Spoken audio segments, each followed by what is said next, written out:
கரூர் சம்பவத்துக்கு பிறகு கிட்டத்தட்ட 55 தினங்கள் இடைவேளைக்கு பிறகு மக்களை சந்தித்தார் விஜய் அப்படிங்கிற செய்தியை நான் சொல்லி தெரியணும் அப்படிங்கிற எந்த தேவையும் கிடையாது. எல்லா மீடியாவும் அதை பற்றி பேசியிருப்பாங்க. தமிழ் பட்சத்தில் ஆல்ரெடி அதை பற்றி பேசியாச்சு. பட் அவர் சொன்ன சில விஷயங்களில் டைரக்ட் அட்டாக் அப்படிங்கிறது திமுகவாக இருந்தாலும் பாஜக அதிமுக ஆப்சென்ட். அவங்கள பற்றி விஜய் அவர்கள் இந்த மீட்டிங்கில் பேசவே இல்லை. 2000 பேருக்கு QR கோடு வழியாக அனுமதி அப்படிங்கிறதும், அங்கே பாதுகாப்புக்காக தமிழக வெற்றி கழகத்தை சார்ந்தவங்க நிறுத்தப்பட்டிருந்தார்கள் அப்படிங்கிறதும், பெண்களுக்கு தனியாக ஆண்களுக்கு தனியாக வரிசை எல்லாமே அறிமுகப்படுத்தியதும், இது எல்லாமே முந்தைய காலகட்டத்தில் விஜய் அவர்களுக்கும் தமிழக வெற்றி கழகத்துக்கும் கிடைத்த அந்த பாடத்திலிருந்து அவங்க படித்த படிப்பினை அப்படின்னு சொல்லலாம். இது மட்டும் இல்லாமல் இந்த ஒரு பேச்சை தான் காஞ்சிபுரத்தில் நடந்த இந்த விஷயம் இப்போ எப்படி டிபேட்டாக மாறி இருக்கு அப்படிங்கிறதையும், அது கூடவே தமிழக அரசியலில் புயலை கிளப்பக்கூடிய சில பல ஊழல்கள் நடந்திருக்கு, அது என்ன அப்படிங்கிறதையும் இந்த ஒரு பதிவில் பார்க்க போகிறோம். இது ஆழமான அரசியல் சதுரங்கம்.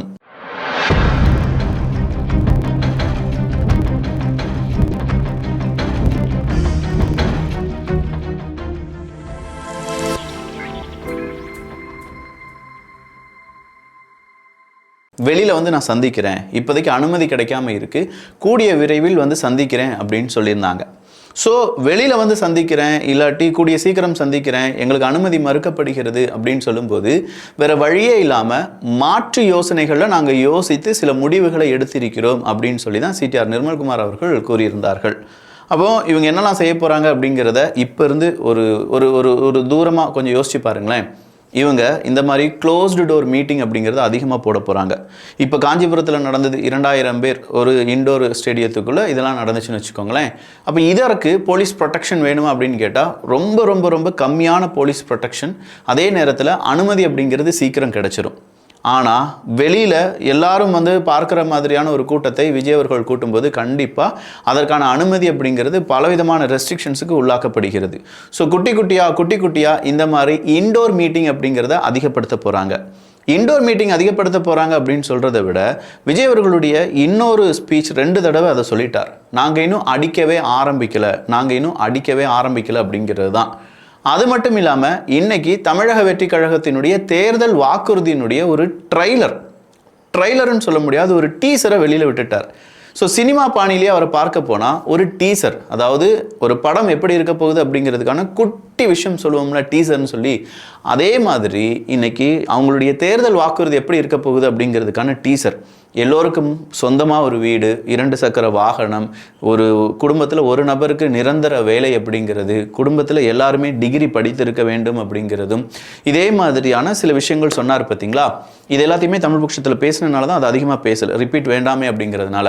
ஸோ இங்கிருந்து நம்ம என்ன கவனிக்கிறோம், அப்போது இங்கே ஒரு டீசரை வெளியில் விட்டுட்டாங்க.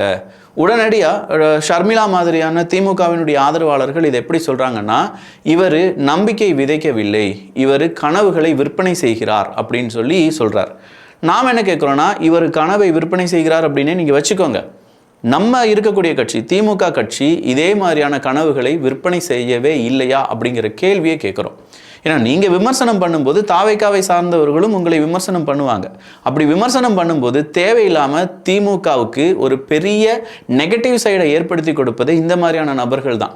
இப்போ இவங்க பாட்டுக்கு பாருங்கள், இவர் கனவை விற்பனை செய்கிறார் அப்படின்னு சொல்லிட்டு போயிடுச்சு அந்த அம்மா போனதுக்கு கீழே கருத்துக்களை பார்த்தீங்கன்னா, அப்போ உங்கள் ஐயா என்ன செஞ்சார், உங்கள் அப்பா என்ன செஞ்சார் அப்படின்னு சொல்லி கேட்குறாங்க.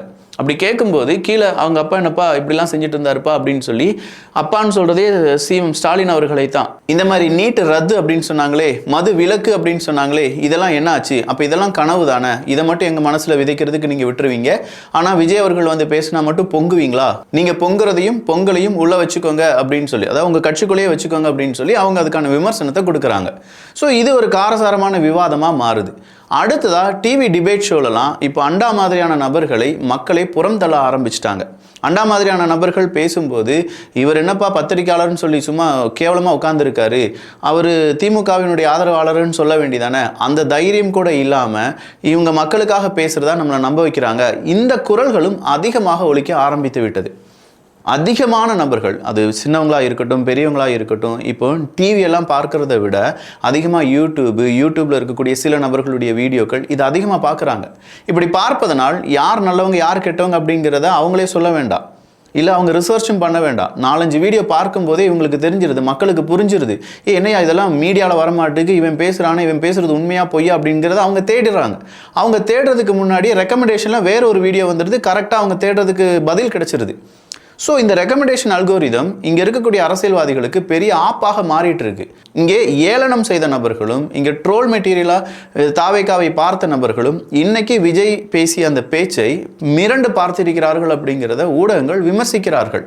விஜய் நீ தொட்டிருக்க கூடாது, விஜய் நீ தொட்டதுக்கு பயந்து நடுங்குவ அப்படின்னு சொல்லி விஜய் அவர்கள் சொன்னதும், விஜயுடன் இருக்கக்கூடிய மக்களையும் நீங்க தொட்டிருக்க கூடாது அப்படின்னு சொன்னதும், தற்குறி நாங்க இல்லடா நாங்க ஆச்சரியக்குறி அப்படின்னு சொன்னதா இருக்கட்டும், அதன் பிறகு அவர் சொன்ன சில விஷயங்களா இருக்கட்டும், இது எல்லாமே திமுகவுக்கு கண்டிப்பா தூக்கத்தை கலைத்து இருக்கும். சரி, நாளையிலிருந்து என்ன பேச போறாங்க அப்படின்னு சொல்லி நமக்கு கொஞ்சம் யோசனைகள் வந்தது. ஆல்ரெடி விஜய் அவர்களுக்கு எதிராக மன்சூர் அலிகான் களம் இறக்கப்பட்டு விட்டார் அப்படின்னு சொல்லி பார்த்தோம். இன்னும் நிறைய நடிகர் நடிகைகளை களம் இறக்குவார்கள் அப்படின்னு சொன்னேன்.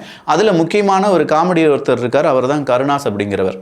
அவர் ஒரு கட்சிக்கு தலைவர் அப்படின்னு சொன்னா கூட, அவர் கட்சி இருக்கா இல்லையா அப்படிங்கிறத விட அவர் திமுகக்கு என்ன மாதிரியான வேலை செய்து கொண்டிருக்கிறார் அப்படிங்கிறது மட்டும்தான் மக்கள் பார்க்கிறார்கள். உண்மையிலேயே இப்போ திமுக அப்படின்னு சொன்னாதான் கருணாசையும் தெரியுது, திருமாவளவன் அவர்களையும் தெரியுது.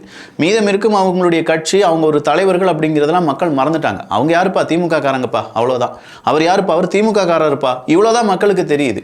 அப்போ இந்த திமுக காரரான கருணாஸ் என்ன சொல்றாரு? ஏன்பா தலைவன் அப்படின்னு சொல்லும்போது எங்கனாலும் எப்படினாலும் மக்கள் பார்க்கறதுக்கு எவ்வளோ நாளும் டைம் அப்படியே ஃப்ரீயாக அவங்க மக்கள் வந்தால் பார்த்துட்டு போகிறவங்க தான் தலைவன். இல்லை மக்களை பனையூருக்கு வா, என்னுடைய பங்களாவுக்கு வா, நான் உனக்கு நல்லது செய்யணும்னா அதையும் எங்கள் ஊருக்கு என் இடத்துக்கு வர வச்சு தான் செய்வேன் அப்படிங்கிறதெல்லாம் தலைவனுக்கான எந்த விதமான பண்பும் கிடையாது அப்படின்னு சொல்கிறாரு கருணாஸ் அவர்கள். ஸோ கருணாஸ் அவர்கள் இப்போ பேசுவது அவர் பேசுறது கிடையாது, அவருடைய குரலாக திமுக பேசிக்கொண்டிருக்கிறது அப்படிங்கிறது எல்லோரும் உணர்வார்கள். இந்த மாதிரி ஏகப்பட்ட நடிகர் நடிகைகள் விஜய் அவர்களுக்கு எதிராக வருவதற்கான நிறைய வாய்ப்புகள் இருக்கு.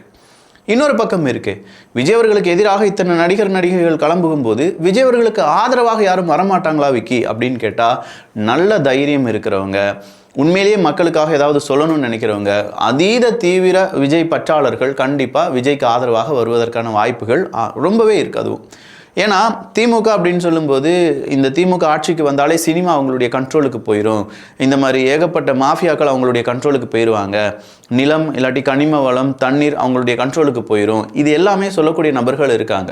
ஒன்று அவங்க திமுக மேலே வன்மத்தில் இருப்பாங்க, அப்படி இல்லைனா திமுகவினுடைய வரலாறு தெரிஞ்சவங்களா இருப்பாங்க, அப்படி இல்லைனா அவங்களுக்கு திமுகவே பிடிக்காது, அதிமுகவினுடைய ஆதரவாளராக இருப்பாங்க.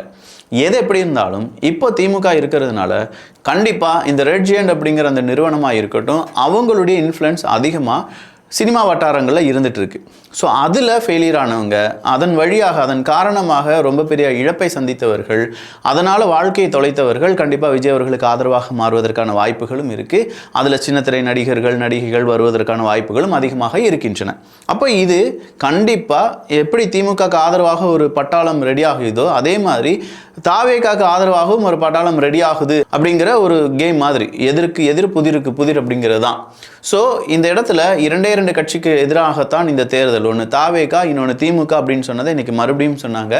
பாப்பா பவள விழா பாப்பா அப்படின்னு சொன்னதா இருக்கட்டும், அடுத்ததா ஊரே பார்த்து சிரிக்குது அப்படின்னு சொல்லி அவர் கொடுத்த ரியாக்ஷனாக இருக்கட்டும், இது எல்லாமே கடுமையான வைரல்.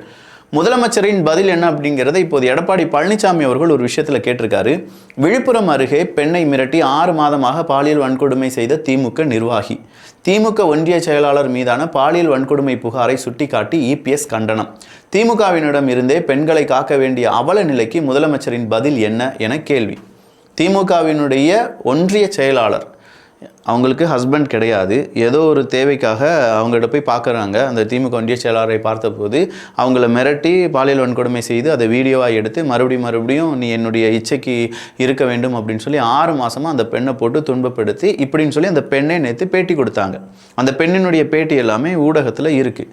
இப்போது எடப்பாடி பழனிசாமி அவர்கள், நீங்கள் பெண்களுக்கு பாதுகாவலன் அப்படின்னு சொல்கிறீங்க, ஆனால் உங்கள் கட்சிக்காரங்களே பெண்களை இப்படி போட்டு பாடாப்படுத்துகிறாங்களே, இதுக்கு நீங்கள் என்ன பதில் சொல்ல போகிறீங்க அப்படிங்கிற கேள்வியே கேட்குறாங்க. அப்போ திமுகவுக்கு 2026 மிகப்பெரிய பிரச்சனையாக இருக்கிறது பெண்களுக்கு எதிராக நடக்கக்கூடிய இந்த வன்கொடுமைகள் பிரச்சனைகள் தான். எந்த ஒரு அரசியல் கட்சி பெண்களுடைய ஆதரவை இழக்கிறதோ அந்த அரசியல் கட்சியால் ஜெயிக்கவே முடியாது. ஜெயலலிதா அம்மா அவர்கள் முதலமைச்சராக இருந்ததும், ஜெயலலிதா அம்மையார் அவர்கள் 2 முறை தொடர்ச்சியாக முதலமைச்சராக மாறினதுக்கு காரணமும் பெண்களுடைய சப்போர்ட் அப்படிங்கிறது தான். ஆனால் இந்த தடவை திமுகவுக்கு அந்த பெண்களுடைய சப்போர்ட் இருக்கா அப்படிங்கிறது ஒரு $1 மில்லியன் கேள்வி. ஏன்னா பெண்களுக்கு எதிரான ஏகப்பட்ட வன்கொடுமைகள் அப்படிங்கிறது நடந்துக்கிட்டே இருக்கு. பெண்களுக்கு எதிரான தினசரி செய்திகளை கேட்ட வண்ணம் இருக்கிறோம். சாதிய படுகொலைகள் அதிகமாக நடந்திருக்கிறது. அது மட்டும் இல்லாமல் தூய்மை பணியாளர்கள் அப்படின்னு சொல்றதுல அதிகமாக பாதிக்கப்பட்டவங்க பெண்கள் தான். ஆசிரியர்கள் அப்படின்னு சொல்றதுல அதிகமாக பாதிக்கப்பட்டவர்கள் பெண்கள் தான். இப்படின்னு சொல்லி பெண்கள் தொடர்ச்சியாக பாதிக்கப்பட்டு வருகிறார்கள்.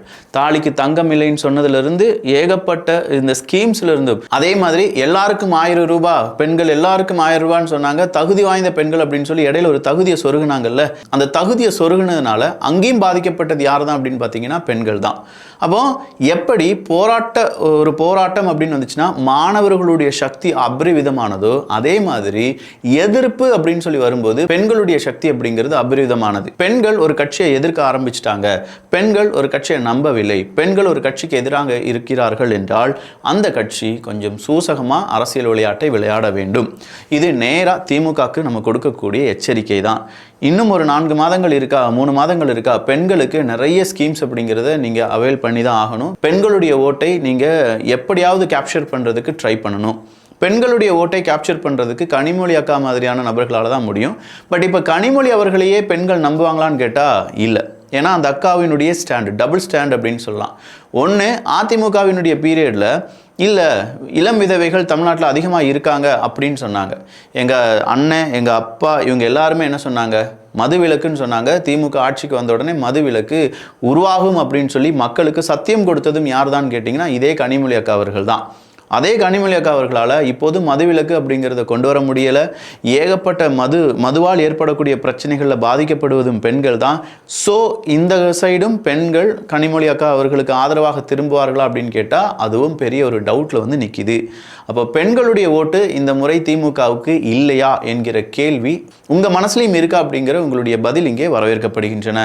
அதிமுகவுடன் இணைவதற்காக பேச்சுவார்த்தையெல்லாம் நடந்துட்டு இருக்குப்பா, நாங்கள் பேசிக்கொண்டு தான் இருக்கிறோம் அப்படின்னு சொல்லி ஓ பன்னீர்செல்வம் அவர்கள் சொன்னதும், டிடிவி தினகரன் அவர்களுடையதும், அண்ணாமலை அவர்களுடைய நட்பு எல்லாமே ரொம்ப நல்லதுக்கு தான், எல்லாரும் இணைவதற்கான முயற்சிகளை மேற்கொண்டிருக்கிறோம் அப்படின்னு சொல்லி ஓ பன்னீர்செல்வம் அவர்கள் சொன்னது அதிமுகவில் ஏதோ ஒரு மாற்றம் நடப்பதற்கான வாய்ப்புகள் இருப்பதாக காண்பிக்கிறது. பட் எடப்பாடி பழனிசாமி அவர்களை பொறுத்த வரைக்கும் போனது தான்.